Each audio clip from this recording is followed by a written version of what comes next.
খেয়ে না খেয়ে দিন প্রচারের কাজে নিজেকে দিয়েছ বিলিয়ে, তাই ফের কাফিরেরা চিনল না সে আলো, দুষ্টু ছেলেদের পিছু দিল লেলিয়ে। পাথরের আঘাতে ক্ষত বিক্ষত হয়ে সারা শরীর থেকে রক্ত ঝরে। হে রাসূল তোমাকে বলি আমি কেমন করে, হে রাসূল তোমাকে বলি আমি কেমন করে। জোরে বলেন মারহাবা। 23 বছর ধরে বিশ্বনবীর উপর লম্বা সময় আল্লাহ রাব্বুল আলামিন প্রেক্ষাপটের আলোকে বিশ্বনবীর উপর আল্লাহ রাব্বুল আলামিন কোরআনুল কারীম নাজিল করেছিলেন। মুসলমান একটু গভীর মনোযোগ দেন। আল্লাহ রাব্বুল আলামিন বিশ্বনবীর উপর কোরআনুল কারীম একবারেই নাজিল করতে পারতেন কি পারতেন না? কথা বলেন, পারতেন না? আল্লাহ রাব্বুল আলামিন আসমানি যত কিতাব এই পৃথিবীর মধ্যে পাঠিয়েছেন, আল্লাহ রাব্বুল আলামিন হযরত মূসা আলাইহিস সালাতু ওয়াস সালামকে তাওরাত কিতাব দান করেছিলেন। আল্লাহ রাব্বুল আলামিন হযরত দাউদ আলাইহিস সালাতু ওয়াস সালামকে জাবুর কিতাব দান করেছিলেন। আল্লাহ রাব্বুল আলামিন হযরত ঈসা আলাইহিস সালাতু ওয়াস সালামকে ইনজিল কিতাব দান করেছিলেন। মুসলমান প্রত্যেকটা ইতিহাস পড়ে দেখেন, প্রত্যেকটা কিতাব আল্লাহ রাব্বুল আলামিন আসমান থেকে একবারেই নাজিল করে দিয়েছিলেন। আর কোরআনুল কারীম আল্লাহ রাব্বুল আলামিন বিশ্ব নবীর উপরে প্রেক্ষাপট অনুযায়ী ধীরে ধীরে নাজিল করেছে। জোরে বলেন সুবহানাল্লাহ। বিশ্বনবীর সম্মান বাড়ানোর জন্য, বিশ্বনবীর ইজ্জত বাড়ানোর জন্য বিশ্বনবী সাল্লাল্লাহু আলাইহি ওয়াসাল্লাম যখন যে অবস্থায় যাইতেন, যে অবস্থায় থাকতেন, আল্লাহ রাব্বুল আলামিন সেই অবস্থায় কোরআনুল কারীমের আয়াত নাজিল করে দিতেন। যখন যেখানে যে আয়াত প্রয়োজন হয়েছে আমার আল্লাহ রাব্বুল আলামিন সেই আয়াত সেই সময়ে তখনই নাজিল করে দিয়েছে। জোরে একবার বলেন আল্লাহু আকবার। সম্মানিত ভাইরা আমার, বিগত 15 বছর ধরে যে শাসন আর নির্যাতন আপনারা সহ্য করেছেন, এই শাসন নির্যাতন শুধু একদিনের না। মুসলমান ভুলে গেলে চলবে না, আল্লাহ নবী সাল্লাল্লাহু আলাইহি ওয়াসাল্লাম যার উপর আল্লাহ রাব্বুল আলামিন সরাসরি কোরআনুল কারীম নাজিল করেছিলেন, সেই নবীকে পর্যন্ত মক্কার মানুষেরা নির্যাতন করেছিল। কথা বলেন ঠিক কি না?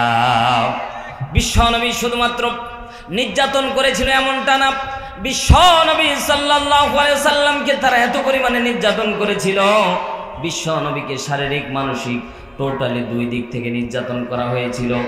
1 নাম্বার কথা বোঝার চেষ্টা করবেন, শারীরিক নির্যাতন এক জিনিস আর মানসিক নির্যাতন আরেক জিনিস। আমি সূরাতুল কাউসার থেকে আপনাদের খেদমতে তেলাওয়াত করেছি। শানে নজুল থেকে কথা শুনেন মুসলমান। বিশ্ব নবীর উপর এক শারীরিক নির্যাতন চলত। কেমন শারীরিক নির্যাতন? আল্লাহ নবী সাল্লাল্লাহু আলাইহি সাল্লাম যেখানে দাওয়াতি কার্যক্রম চালাতেন, সাথে সাথে কিছু সংখ্যক মানুষ সেখানে ভেটে দিত। এদের মতো খারাপ লোক মক্কার মধ্যে আর নাই। জোরে বলেন নাউজুবিল্লাহ। আমার বাংলাদেশের মধ্যে খেয়াল করে দেখবেন, বিগত 15 বছর ধরে খেয়াল করে দেখতেন, বাংলাদেশ জামাতে ইসলাম ডাইরেক্ট মানুষ বলতো এদের থেকে খারাপ দল আর এই মনে হয় বাংলার জমিনে নাই। কথা বলেন ঠিক কিনা? কিন্তু সময়ের ব্যবধানে আল্লাহ রাব্বুল আলামিন এই দলটাকে ওপরে তুলতেছে, আর যত বাম আর রাম দল আছে সবগুলোকে আল্লাহ মাটির সাথে মিশায়া দিচ্ছে। কথা বলেন ঠিক কিনা? নির্যাতন যত আসবে, নির্যাতন জুলুম নির্যাতন যত আসবে, আল্লাহ রাব্বুল আলামিন এগুলো আপনার পরীক্ষার জন্য পাঠিয়েছে। ও মুসলমান ভুলে গেলে চলবে না, বিশ্ব নবীর উপর যদি নির্যাতন আসতে পারে তাহলে আমি কলিমউদ্দিন আর সলিমউদ্দিন তো 3 নাম্বার সিরিয়াল। কথা বলেন ঠিক কিনা? এই যে দেখেন আমাদের সম্মানিত বিরল উপজেলা সম্মানিত আমির আব্দুর রশিদ ভাই খুব খারাপ মানুষ। জোরে বলেন না কেন? চিনেন না? লোকটা কি খুব খারাপ না? কথা কয় না কেন ভাই? জোরে বলেন খুব খারাপ না? তারপরও থানায় গিয়ে দেখেন 100-র উপরে মামলা। বলে কি করেছে? বলে কিচ্ছু করে নাই। তারপরও মামলা, এই মামলা সাজানো মামলা, তিনি তো কোনো অপরাধ করে নাই, তার উপরে তিনার উপর মামলা দেওয়া হয়েছে। তার মানে এগুলো হচ্ছে মেকি মামলা। কিন্তু আমরা বাস্তবতার আলোকে আমরা আজকে এই মাহফিল থেকে বলতে চাই, যারা বাংলার জমিনে লুটপাট করেছে আমরা তাদের বিরুদ্ধেও মামলা চাই। কথা বলেন ঠিক কিনা? যেই ট্রাইব্যুনাল গঠন করে আল্লামা দেলোয়ার হোসেন সাঈদীকে তোমরা জেলখানার মধ্যে নিক্ষেপ করেছিলা, ওই রকম আবার ট্রাইব্যুনাল গঠন করে প্রধানমন্ত্রী শেখ হাসিনাকে ইন্ডিয়া থেকে নিয়ে এসে বিচার কাস্টের মধ্যে বিচার করা লাগবে। কথা বলেন ঠিক না বেঠিক? আমরা বলতে চাই ইন্ডিয়ার দাদাবাবুদের বেশি দিন আপারে আপনারা রাখতে পারবেন না। আমরা বাংলার জমিনে আমরা এক বাগে একযোগে বলে দিতে চাই, যারা বাংলার জমিনে নির্যাতন করেছিল, জুলুম করেছিল, জনগণের শক্তি হরণ করেছিল, জনগণের অধিকার হরণ করেছিল, আমরা তাদেরকে ক্ষমা করব না। কথা বলেন ঠিক কি না? কারণ বিশ্বনবী সাল্লাল্লাহু আলাইহি সাল্লাম আমভাবে মক্কা যেদিন বিজয় হয় সবাইকে ক্ষমা করেছিলেন, কিন্তু ইতিহাস ভুলে গেলে চলবে না। বিশ্বনবী 14 জনের নাম ধরে ধরে বলেছিলেন এদের কোনো ক্ষমা হবে না। জোরে বলেন কথা ঠিক না বেঠিক? 14 জনের নাম ধরে ধরে বলেছিল। ও মুসলমান খেয়াল করেন, ইতিহাস ভুলে গেলে চলবে না। আপনারা বলতেছেন সাধারণ ক্ষমা, হ্যাঁ আমরা সাধারণ ক্ষমা ঘোষণা দিব, কিন্তু যারা চরম পর্যায়ে জুলুম করেছে আমরা তাদেরকে শাস্তির আওতায় নিয়ে আসবো। কথা বলেন ঠিক কিনা? কারণ আমরা দীর্ঘ সময় ধরে কোরআনের পাখিদেরকে আমরা এই মুক্ত মঞ্চে আমরা পাইনি। কথা বলেন ঠিক কিনা? মুফতি আমির হামজা ভাই আজকে আসতেছে, মাজলুম জননেতা, মাজলুম একজন মানুষ যাকে 3 বছর তোমরা নিরপরাধ ভাবে তোমরা মামলা স্বীকার করে জেলের মধ্যে রেখেছিলা। এই নিরপরাধ মানুষটির কোনো দোষ ছিল না, কারো ঘরে হামলা দেয়নি, কারো সাথে জেনা করেনি, কারো বিরুদ্ধে কোনোদিন কোনো কথা বলেনি, তারপরেও এই নিরপরাধ মানুষটিকে তোমরা 3 বছর কারাগারে রেখেছো। কথা বলেন ঠিক কিনা? এই 3 বছরের হিসাব দাও। কথা বলেন না কেন ভাই? 3 বছরের হিসাব দাও। কলিজার টুকরা সন্তানগুলোকে পিতা মাহরুম করেছিল।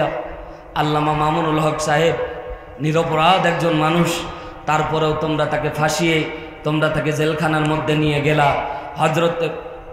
হজরতে ইউসুফ আলাইহিস সালাতু ওয়াস সালামের সাথে মামুনুল হক হজরতে ইউসুফকে জুলাইখা যেমন আই লাভ ইউ বলে বারবার ফাঁসানোর চেষ্টা করতেছিল, কিন্তু আল্লাহ রহম করেছিল।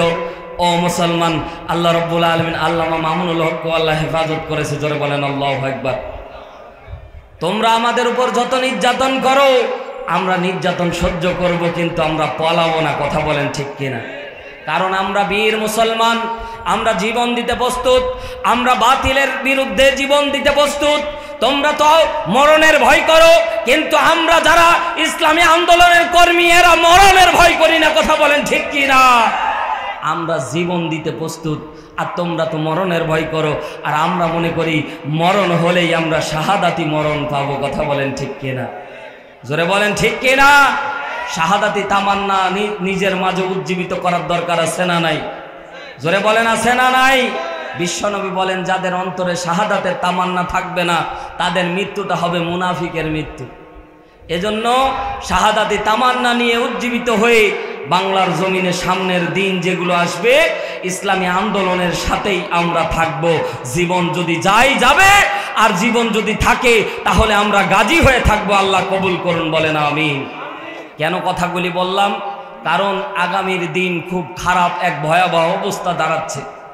মনে করিয়েন না ইসলামী আন্দোলনে বর্তমানে আমরা যেভাবে কাজ করতে পারতেছি, মনে করিয়েন না সুদিনের বাতাস একেবারে প্রবাহিত হচ্ছে। শুধুমাত্র জানালা খুলে দেওয়া হয়েছে, একটু বাতাস কেবলমাত্র ঢুকতে শুরু করেছে। এদিন যদি আমরা ঐক্যবদ্ধ হতে না পারি, মুসলমান যদি আমরা দলাদলি ভুলতে না পারি, আল্লাহর কসম করে বলি বিগত 16 বছর যেমন জুলুম নির্যাতন চলেছে তার থেকে আরো বেশি খারাপ জুলুম নির্যাতন সামনের দিনে অপেক্ষা করবে, কল্পনাও করতে পারবেন না। কথা বলেন ঠিক কিনা? কারণ আমরা বর্তমান সময়ে আমরা দেখেছি, খেয়াল করে, যে আমরা যাদেরকে এখন বর্তমান সময়ে যাদেরকে আমরা আমাদের মাথার তাজ বানিয়ে রেখেছি তারা কিন্তু বর্তমান সময়ে আলেম ওলামাকে অতটা পছন্দ করে না। কারণ তারা জানে তারা বাংলাদেশ জামাতে ইসলামকে সাপোর্ট দেওয়ার পিছনে একটা কারণ, সেটা হলো এই, তারা যদি জামাতে ইসলামকে নিষিদ্ধ করত তাহলে আওয়ামী লীগের মতো তাদেরকেও নিষিদ্ধ ঘোষণা করা হতো। কথা বলেন ঠিক কিনা? জোরে বলেন ঠিক কিনা? কারণ এই দেশের মধ্যে একটা দল যেটা হচ্ছে একনিষ্ঠ মানুষের জন্য কাজ করে, সেটা হচ্ছে বাংলাদেশ জামাতে ইসলাম। জোরে বলেন ঠিক না বেঠিক? এরা মানুষের দ্বারে দ্বারে মানুষের অধিকার পৌঁছানোর কাজ করে, এরা মানুষের দ্বারে দ্বারে মানুষের অসহায় মানুষের পাশে দাঁড়াতে পারে।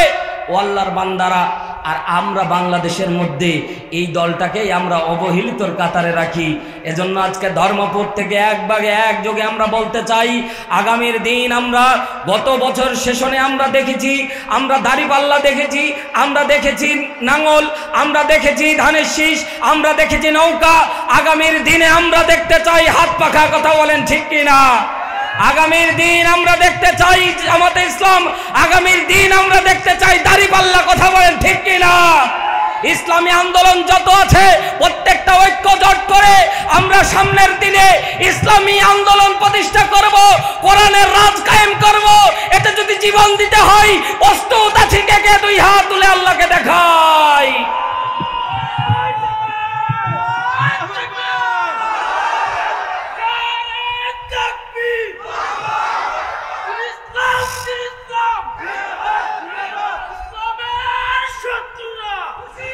আল্লাহ কবুল করুন, বলেন আমিন।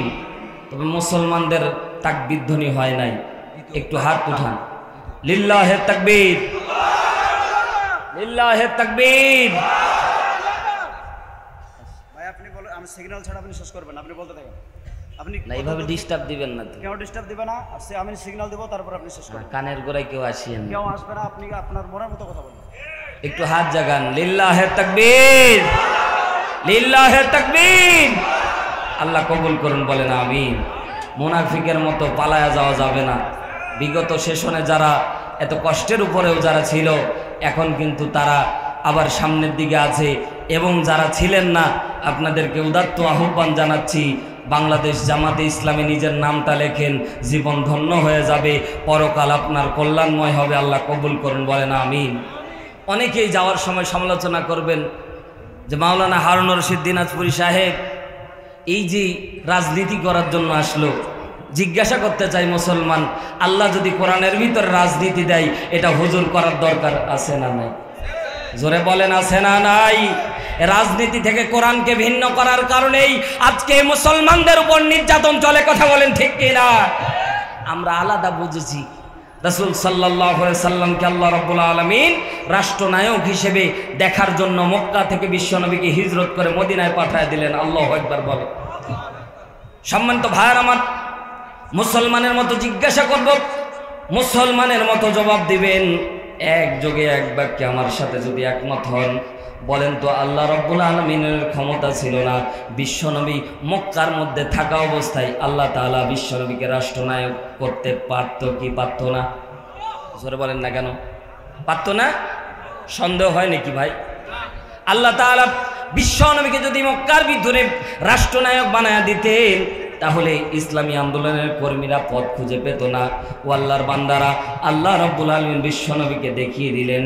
আস্তে আস্তে কঠোর পরিশ্রম করে এক পর্যায়ে ইসলামী আন্দোলন, এক পর্যায়ে কোরআনী ক্ষমতা এক পর্যায়ে চালু হবে। সেটা একদিনে না, একদিনে না, লম্বা সময় দিয়ে হয়েছিল। কথা বলেন ঠিক কিনা? বিশ্বনবী সাল্লাল্লাহু আলাইহি সাল্লাম নিজে যুদ্ধের ময়দানে কমান্ডার ইন চিফের দায়িত্ব পালন করেছে, আবার বাড়ির মধ্যে এসে স্বামীর দায়িত্ব পালন করেছে। প্রত্যেকটা সেক্টরে তিনি আমাদের জন্য আদর্শ হয়ে রয়েছে। আল্লাহ রাব্বুল আলামিন বিশ্বনবীকে বলে, হাবিব আপনাকে তো আমি ডাইরেক্টলি রাষ্ট্র ক্ষমতা দিয়ে দিতে পারতাম, কিন্তু না না না দেইনি। কিয়ামত পর্যন্ত যত মানুষ আসবে সবার জন্য আমি আল্লাহ রাব্বুল আলামিন, তাদের জন্য শিক্ষা দেওয়ার জন্য আমি আল্লাহ রাব্বুল আলামিন তোমাদের জন্য এলান করে দিচ্ছি, যাতে করে জুলুম নির্যাতন থাকবে, তারপরেও আল্লাহর জমিনে আল্লাহর দিন বাস্তবায়ন হবে। কোনো ব্যক্তি, কোনো দল সেটাকে রুখতে পারবে না। কথা বলেন ঠিক কিনা? মুসলমান ভাইরা আমার গভীর মনোযোগ দেন। বিশ্বনবীর উপর নির্যাতন চলতেছিল দুই রকমের। এক নম্বর শারীরিক নির্যাতন, দুই নম্বর মানসিক নির্যাতন। সূরা কাউসার যখন নাজিল হয়, বিশ্বনবী সাল্লাল্লাহু আলাইহি ওয়াসাল্লাম যখন মক্কার মধ্যে দ্বীনের দাওয়াত দিচ্ছিলেন, শুধু শারীরিক নির্যাতন চলতেছিল এমনটি না, বরং মানসিক নির্যাতনটাই বিশ্বনবীর উপর বেশি খরচা করা হতো। বিশ্বনবী সাল্লাল্লাহু আলাইহি ওয়াসাল্লামকে সাদ বিন সুহাইল, তাফসীর ইবনে কাসিরের ভিতরে এসেছে, সাদ বিন সুহাইল নামের একজন ব্যক্তি আবু জেহেল তাকে টাকা দিয়ে ভাড়া, মাসিক ভাড়া দিত যে তুমি বিশ্বনবীকে শুধুমাত্র কষ্ট দিবা, এই কাজ বাদে তোমার আর অন্য কোনো কাজ নাই, তুমি শুধু বিশ্বনবীকে কষ্ট দিবা, তুমি শুধু বিশ্বনবীকে কষ্ট দিবা, এমন কাজ তোমাকে দান করা হলো। বিশ্বনবী সাল্লাল্লাহু আলাইহি সাল্লামের কলিজার টুকরা পুত্র সন্তানগুলি যখন মৃত্যুবরণ করলো, তখন সাদ বিন সুহাইল বিশ্বনবীকে খোঁজে বেড়াতো অপমান করার জন্য, বিশ্বনবীকে কষ্ট দেওয়ার জন্য। বিশ্বনবীকে দেখা মাত্র তারা আবতার শব্দ বলে গালি দেওয়া হতো। তাফসিরে আশুর আল্লামা ইবনে আসুর রাহমাতুল্লাহ আলাইহি তিনি তার তাফসিরের মধ্যে কোট করে জানায়া দেয়, আল্লাহর নবীকে আবতার, লেজ কাটা, নির্বংশ বলে যখন কাফের মুশরিকরা গালি দিত, আল্লাহ রাব্বুল আলামিন বিশ্বনবী সাল্লাল্লাহু আলাইহি ওয়াসাল্লামের দিকে লক্ষ্য করে দেখে সাদ বিন সুহাইল বারবার করে যখন বিশ্বনবীকে আবতার বলে গালি দেয়, লেজ কাটা, নির্বংশ বলে গালি দেয়, এমন সময় বিশ্বনবীর কলিজার মধ্যে ভীষণ ধরনের আঘাত সৃষ্টি হয়ে যায়। জোরে বলেন না আউযুবিল্লাহ। বিশ্বনবী আমার অনেক কষ্ট পেল। ও আল্লাহর বান্দারা, লম্বা সময় আলোচনা করলে মজা লাগতো, কিন্তু তাফসীর থেকে গঠনমূলক কথা বললে মজা লাগতো, কিন্তু সময় অতি অল্প, এজন্য ডান বাম কোনো দিকে যাচ্ছি না। কিছু উদাহরণ নিয়ে আসলে আপনাদের বোঝানো সহজ হতো, কিন্তু সময় অত্যন্ত অল্প, এজন্য আমি খুব অল্প সময়ের ভিতরে আপনাদেরকে একটা মেসেজ থ্রু করতে চাই। সেটা হলো এই, বিশ্বনবী সাল্লাল্লাহু আলাইহি সাল্লামের কলিজার টুকরা পুত্র সন্তান যখন আবুল কাসেম মারা গেল, আল্লাহর নবী সাল্লাল্লাহু আলাইহি সাল্লাম নিজে একটু বিচলিত হয়ে গেলেন। পুত্র সন্তান বারবার হচ্ছে, মারা যাচ্ছে, এটা এমনিতেই একটা কষ্টের কারণ। কথা বলেন ঠিক কিনা? আমি আগে বুঝতাম না, এই তাফসীর বহু জায়গায় করেছি, ও মুসলমান, আগে বুঝতাম না, কিন্তু গত 4 দিন ধরে আমার কলিজার টুকরা ছোট্ট সন্তানটা যখন হাসপাতালের মধ্যে ভর্তি, আমি বুঝেছিলাম সন্তান মরা, সন্তান হারা কিংবা সন্তান অসুস্থ হওয়ার যন্ত্রণা কত। এই জন্য বিশ্বনবী সাল্লাল্লাহু আলাইহি সাল্লামের অসুস্থ হয় নাই, আমারটা তো এখনো বেঁচে আছে, কিন্তু আল্লাহর নবীর পুত্র সন্তান মারা পর্যন্ত গেছে। এই অবস্থায় আল্লাহর নবীর মন মানসিকতা অনেক বড় কঠিন। ও আল্লাহর বান্দারা, আজকে আমাদের প্রধান মুফাসসির মুফতি আমির হামজা ভাই এমনিতেই নিজে শারীরিকভাবে অসুস্থ, তারপরেও বিবি অসুস্থ, বাচ্চাও অসুস্থ, কত বড় রিস্ক নিয়ে তারপরেও আপনাদের খেদমতে আসতেছে, তারপরেও আমরা মুসলমান তাকে কষ্ট দিতে দ্বিধা করি না। কথা বলেন ঠিক কিনা? মুসলমান গভীর মনোযোগ দেন। আল্লাহর নবী সাল্লাল্লাহু আলাইহি সাল্লামকে সাদ বিন সুহাইল বারবার করে আবতার বলে যখন গালি দেয়, আল্লাহর নবীর মনটা অনেক কষ্টে ভরে গেল। আল্লাহর নবী কান্না ভাব, কান্না আসবে এমন সময় তৈরি হয়েছে। আল্লাহ রাব্বুল আলামিন আসমান থেকে জিবরাইলকে বললেন, ও জিবরাইল, আর দেরি করার দরকার নাই, তুমি এই মুহূর্তে চলে যাও, আল্লাহর নবীকে সূরাতুল কাউসারের 3টা আয়াত তুমি পড়ে শোনায়া দাও। চিৎকার দিয়ে বলেন আল্লাহু আকবার। সূরাতুল কাউসার নাজিল হয়ে গেল। জিবরাইল আমিন চলে আসলেন বিশ্ব নবীর সামনে, সাহাবা একরাম বসে আছেন। আল্লাহর নবীকে সাদ বিন সুহাইল গালি দেওয়ার কারণে আল্লাহর নবীর মনটা একটু বেজার হয়ে গিয়েছিলেন, কান্না ভাব এসেছিল। বিশ্ব নবীর সামনে যখন জিবরাইল চলে আসলেন আর তেলাওয়াত শুরু করে দিলেন, বলেন বিসমিল্লাহির রহমানির রহিম, ইন্না আ'তাইনাকাল কাউসার ফাসাল্লি লিরাব্বিকা ওয়ানহার, ইন্না শানিআকা হুয়াল আবতার। জোরে বলেন আল্লাহু আকবার। 2 হাত আকাশের দিকে উঁচু করে বলেন আল্লাহু আকবার। আরো জোরে বলেন আল্লাহু আকবার। আল্লাহর নবীর কান্না মাখা মুখ সাথে সাথে পরিবর্তন হয়ে গেল। সাহাবা একরাম ডাক দিয়ে বলে, ওগো নবীজি, এখনই না আপনার কান্না ভাব মুখটা আমরা খেয়াল করে দেখলাম, আপনার মুখে হাসি ফুটে গেছে। ওগো নবীজি, কোনো কি তথ্য মেসাল, কোনো কি কিছু আছে? সাথে সাথে বিশ্বনবী ডাক দিয়ে বললেন, সাহাবীরা শুনে নাও, এই মুহূর্তে জিবরাইল আমার জন্য, আমার উম্মতের জন্য পৃথিবীর সবচেয়ে বড় নেয়ামত আমাদের জন্য আল্লাহকে বরাদ্দ দিয়েছে। জোরে একবার বলেন আল্লাহু আকবার। আরো জোরে একবার বলেন না আল্লাহু আকবার। মুফাসসিরিন একরাম বর্ণনা করেন আল্লাহ রাব্বুল আলামিন যদি এই সূরা কাউসার নাজিল না করে প্রত্যেকটা ব্যক্তিকে আল্লাহ রাব্বুল আলামিন যদি 10 লাখ টাকা করে বা 10 কোটি টাকা করে দিত, তাও মুসলমানরা, তাও বাংলার আমরা কিন্তু লসের মধ্যে পড়ে যেতাম। জিজ্ঞাসা হয়, আপনাদের মনের মধ্যে প্রশ্ন জাগবে, হুজুর টাকার অনেক দাম, কিন্তু 10 কোটি টাকা যদি প্রত্যেক ব্যক্তির জন্য আল্লাহ বরাদ্দ দিয়ে সূরাতুল কাউসার যদি আল্লাহ আপনাকে আমাকে না দান করতেন, এর থেকে বড় কপালওয়ালা আমরা হতে পারতাম না, বরঞ্চ আমাদের কপালগুলি পুড়ে যেত। চিৎকার দিয়ে বলেন না নাউজুবিল্লাহ। কারণ আল্লাহ রাব্বুল আলামিন সূরাতুল কাউসার এমন একটা সূরা আপনার আমার নিয়ামতের জন্য দান করেছে, এটা বিশ্বের জন্য একটা বিশাল বড় নিয়ামত। জোরে একবার বলেন সুবহানাল্লাহ। কারণ উম্মতে মুহাম্মদের জন্যই আল্লাহ রাব্বুল আলামিন এটা বরাদ্দ দিয়েছে। জোরে একবার বলেন আল্লাহু আকবার। বিশ্ব নবী সাল্লাল্লাহু আলাইহি সাল্লাম হাসি মাখা মুখ ফুটে গেল। আল্লাহর নবীর চেহারা মোবারক, আল্লাহর নবীর চেহারা মোবারক কান্না কান্না ভাব। বিশ্ব নবী এবার মুচকি মুচকি হাসতেছে। সাহাবায়ে কেরাম ডাক দিয়ে বলছেন, নবীজি আপনি কেমন জানি কান্না ভাব অবস্থায় আপনার হাসি মাখা মুখ ফুটার কারণটা কি আমরা জানতে পারি? সাথে সাথে নবী আমার ডাক দিয়ে বললেন, সাহাবীরা শুনে নাও, শুনে নাও, আমি যেদিন মেরাজের রজনীতে যাই আমাকে 4টা নহর থেকে পান করানো হয়েছিল। জোরে বলেন আল্লাহু আকবার। 1 নাম্বার হচ্ছে মধুর নহর, 2 নাম্বার হচ্ছে দুধের নহর, 3 নাম্বার হচ্ছে শরাবের নহর, 4 নাম্বার নহর হচ্ছে পানির নহর। 4টা নহর থেকে আমাকে যখন পান করানো হলো এক পেয়ালা করে, আমি খেয়াল করে দেখলাম মুসলমান, আপনাদেরকে এই কথা বলার আগে জিজ্ঞাসা করতে চাই, আপনারা বলেন তো 4টা জিনিসের মধ্যে কোনটা বেশি মিষ্টি? আলোচনা কি শুনতেছেন?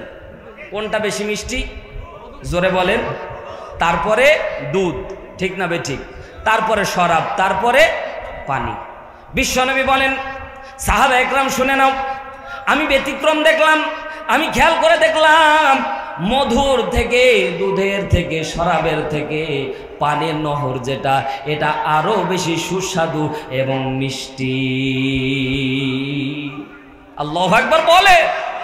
বিশ্বনবী সাল্লাল্লাহু আলাইহি সাল্লাম বলেন, ও সাহাবীরা, আমি যখন খেয়াল করে দেখলাম দুধের নহর থেকে আমাকে 1 পেয়ালা পান করানো হলো, আমি খেয়াল করে দেখলাম মধু থেকে আমাকে পান করানো হলো, আমি খেয়াল করে দেখলাম শরাব থেকে আমাদেরকে পান করানো হলো, কিন্তু কোনোটাই এত ভালো লাগলো না যতটা ভালো লেগেছে পানির নহর। জোরে বলেন সুবহানাল্লাহ।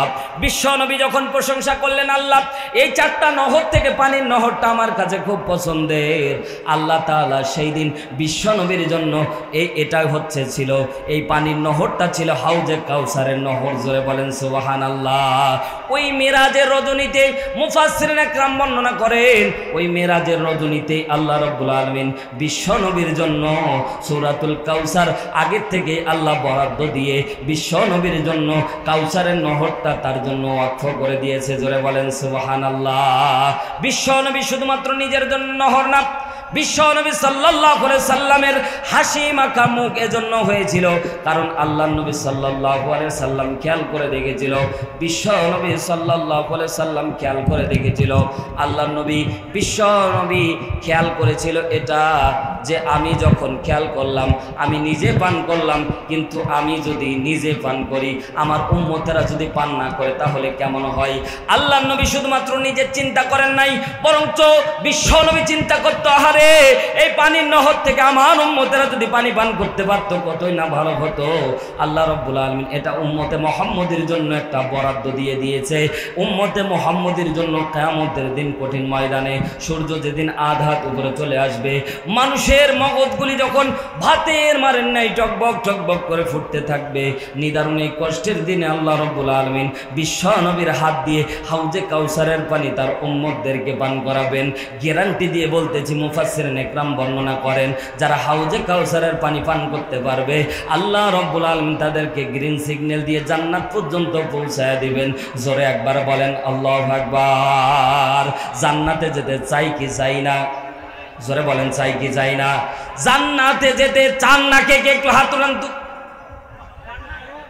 ও আব্দুর রশিদ ভাই, এতগুলো মানুষ ঝোঁকে তালে মারে, কারণটা কি গো? জান্নাতে যেতে চান এবার কে কে একটু হাত জাগান। শুধুমাত্র এই হাত জাগাইলে জান্নাতে চলে যাওয়া যাবে, নামাজ পড়া লাগবে না। এখানে এমন মানুষ আছে নিয়ত করে বসে আছে, জোহর পড়ি না, আসর পড়বো না ইনশাআল্লাহ, আছেন অনেক আম পাবলিক আছে ভাই। কালকের মাহফিলে স্টেজ থেকে নামার পরে দেখতেছি এক মুসল্লি টুক করে উঠে যায় প্যান্ডেলের পিছনে ভাই স্টেজে। তাহলে কি পরিমাণ ওয়াজ ভক্ত, ওয়াজও শুনতে ছাড়ে না, আবার সিগারেট খেতেও ছাড়ে না, আছে না নাই? আরেকটা জিনিস খেয়াল করে দেখলাম, আল্লাহ রব্বুল আলামিন দামি দামি খাবার, আব্দুল রশিদ ভাই দামি দামি খাবার আল্লাহ দিল, কিন্তু মানুষ এত ভক্ত হয় না, কিন্তু সিগারেটের ভক্ত এত কেন রে ভাই? কেমন করে একটা দামি যদি বিরিয়ানি একজন খায় আরেকজনকে দেয়, তারপরে বলে যে এটা খাওয়া যাবে না, আইঠো বলে। কথা বলেন ঠিক না বেঠিক? আপনাদের ভাষায় কি বলে ভাই? আঞ্চলিক ভাষায় কি বলে? আইঠো বলে, যে আইঠো খাওয়া যাবে না। এরকম হয় কি হয় না?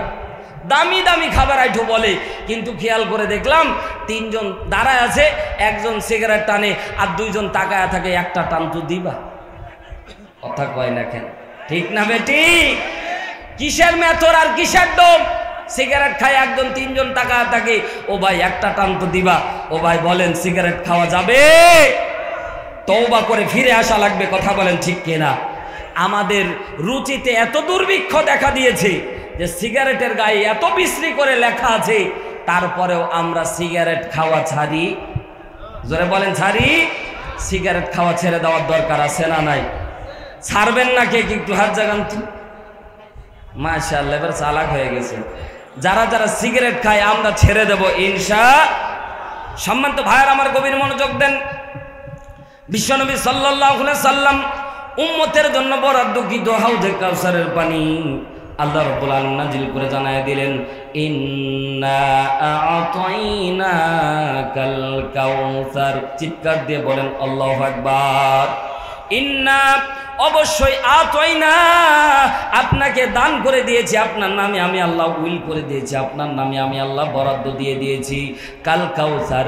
এই যে কাউসার দেখতেছেন, এটা আপনার জন্য আমি আল্লাহ বরাদ্দ করে দিয়েছি। জোরে বলেন সুবহানাল্লাহ। বিশ্বনবীর হাসার তিনটা কারণ মুফাসসিরিন একরাম বর্ণনা করেন। আমাদের দ্বিতীয় মেহমান খুব দ্রুত চলে আসতেছে, এজন্য আমি লম্বা করতেছি না। মুসলমান একটু গভীর মনোযোগ দেন, মুসলমান একটু গভীর মনোযোগ দেন। বিশ্বনবী হাসার পিছনে মুফাসসিরিন একরাম তিনটা কারণ বর্ণনা করেছিলেন। তার এক নাম্বার কারণ হলো, আল্লাহর নবী মনে মনে চিন্তা করেছিলেন, আহারে এমন হাউজে কাউসারের পানি আমার সব উম্মতকে আমি বিশ্বনবী আল্লাহ তাআলার রহমতে আমার সব উম্মতকে আমি হাউজে কাউসারের পানি পান করাতে পারবো। জোরে বলেন সুবহানাল্লাহ। বিশ্বনবীর হাসি মাখা মুখ দেখে জিবরাইল আমিন ডাকতে বললেন, নবীজি আপনি হাসি মাখা মুখ, আমি কিন্তু জিবরাইল জানি কি কারণে আপনার মুচকি মুচকি হাসি আসতেছে। ওগো নবীজি, আল্লাহ রাব্বুল আলামিন হাউজে কাউসারের মালিক তাদেরকে বানাবে যাদের মাঝে দুইটা আমলের বৈশিষ্ট্য পাওয়া যাবে। জোরে একবার বলেন আল্লাহু আকবার। সম্মানিত ভাইয়ের আমার, আল্লাহ রাব্বুল আলামিন দুইটা বৈশিষ্ট্যের কথা এই সূরা আল কাউসার ভিতরে, ছোট্ট সূরার ভিতরে আল্লাহ রাব্বুল আলামিন দান করেছে। মুসলমান গভীর মনোযোগ দেন। আল্লাহ রাব্বুল আলামিন ডাক দিয়ে বলেন, হাবিব সব উম্মতকে আমি আল্লাহ রাব্বুল আলামিন হাউজে কাউসারের মালিক বানায়া দেব না, সব উম্মত আপনার হাউজে কাউসারের পানি পাবে না। আল্লাহ রাব্বুল আলামিন বলছেন, ফাসাল্লি লিরাব্বিকা ওয়ানহার। যারা রবের নামে কোরবানি করতে পারবে আর সালাত আদায় করবে আমি আল্লাহ, তাদের জন্যই আমি আল্লাহ হাউজে কাউসারের পানির বরাদ্দ দেব। জোরে বলেন সুবহানাল্লাহ। আমরা নামাজের ব্যাপারে বহু ফতোয়া শুনেছি, ও আল্লাহর বান্দারা, এবার ফাসাল্লি লিরাব্বিকা ওয়ানহার, ওয়ানহার শব্দের ব্যাখ্যা করতে গিয়ে আমি তাফসীর ঘাটতে গিয়ে দেখলাম, অনহার শব্দটা এমন ব্যাপক অর্থবোধক শব্দ, আল্লাহ রাব্বুল আলামিন এক শব্দের দ্বারা পুরো পৃথিবীর সব কিছুকে আল্লাহ রাব্বুল আলামিন টান দিয়ে এই অনহারের ভিতরে এনে জিজ্ঞাসা করতেছে, তোমার উপর নির্যাতন আসতেছে, এটাও এক ধরনের স্যাক্রিফাইস, এটাও এক ধরনের কোরবানি, তোমার কোনো অপরাধ ছিল না তারপরেও তোমাকে মামলা দেওয়া হয়েছে, এটাও এক ধরনের অনহার, এটাও এক ধরনের কোরবানি। এভাবে একটা একটা স্টেপ আপনাদের সামনে উপস্থাপন করলে অনেক ভালো লাগতো। ও আল্লাহর বান্দারা, আল্লাহ রাব্বুল আলামিন বিগত সেশনে নবীওয়ালাদেরকে আমাদের মডেল হিসেবে পাঠিয়ে দিয়ে তাদেরকে দেখিয়েছে তাদেরও কোনো অপরাধ না থাকার পরেও তাদের উপর জুলুম নির্যাতন চলতো। কথা বলেন ঠিক কিনা? হযরত ইব্রাহিম আলাইহিস সালামের কোনো দোষ ছিল না, তারপরেও নমরুদ বাহিনী তাকে অগ্নিকুণ্ডের মধ্যে নিক্ষেপ করে তাকে হত্যার চক্রান্ত করেছিল। আল্লাহর নবীর কোনো অপরাধ ছিল না, তারপরে হিজরত করে মদিনায় যাওয়া লেগেছে। হযরতে মুসা কালিমুল্লাহর কোনো অপরাধ ছিল না, তারপরে হিজরত করে মাদায়েন পালন করা লেগেছে। হযরতে মুসা পয়গম্বরের কোনো অপরাধ ছিল না, তারপরেও ফেরাউন বাহিনী তাকে এমন পরিমাণে তার সরাসরি আক্রমণ করেছিল, সমুদ্রের কাছে গিয়ে উম্মতেরা বলেছিল আমরা তো শেষ হয়ে গেলাম, পাকড়াও হয়ে গেলাম। সাথে সাথে নবী মুসা বলেছিলেন কাল্লা, কখনো নাই, রব্বি সাহদিন, রব আমাদেরকে পথ দেখাবে। জোরে বলেন সুবহানাল্লাহ। এজন্য আজকে ধর্মপুরের মুসলমান, বিরলের মুসলমানদেরকে বলি, ও মুসলমান, জুলুম নির্যাতন এসেছে, হামলা মামলা এসেছে, দল নিষিদ্ধ হয়েছে, তারপরেও আল্লাহ রাব্বুল আলামিন কেন জানো ওই শব্দটা বলছে, কাল্লা, কখনো নাই, রব্বি সাহদিন, রব পথ দেখাবে। তোমরা 7 দিন আগে নিষিদ্ধ করেছিল বাংলাদেশ জামাতে ইসলাম, 7 দিনের ব্যবধানে তোমাদের নাম নেওয়ার লোক বাংলার জমিনে খুঁজে পাওয়া যায় না। কথা বলেন ঠিক কিনা? জোরে বলেন ঠিক না ঠিক? এই বাংলাদেশের মধ্যে এখন কোন ব্যক্তি নিজে বুক থাপড়ায় বলতে পারে না আওয়ামী লীগ করি। কথা বলেন না কেন? অথচ তোমরা 7 দিনের ব্যবধানে নিষিদ্ধ ঘোষণা করলা। বাংলাদেশের আমাদের ভাগ্য আকাশের নির্ধারণকারী আমাদের আল্লামা সাঈদী বলেছিল নিষিদ্ধ করা না, জিনিস পাও না, কারণ জামাতে ইসলাম নিষিদ্ধ হলে বড় বড় বোতল খাওয়া যায়। কথা বলেন ঠিক কিনা? জামাতে ইসলাম নিষিদ্ধ হলে ওই মদ নারী নিয়ে থাকা যায়। কথা বলেন ঠিক কিনা? এজন্য উদাত্ত আহ্বান জানাবো, আগামীর দিন ডাক আসবে ইসলামী আন্দোলনের জন্য, নিজের তাজা বুকের রক্ত জমিনে ঢেলে দেব, বাতিলের কাছে ক্ষমতা দেব না। রাজি আছি কে কে? 2 হাত তুলে আল্লাহকে দেখায়।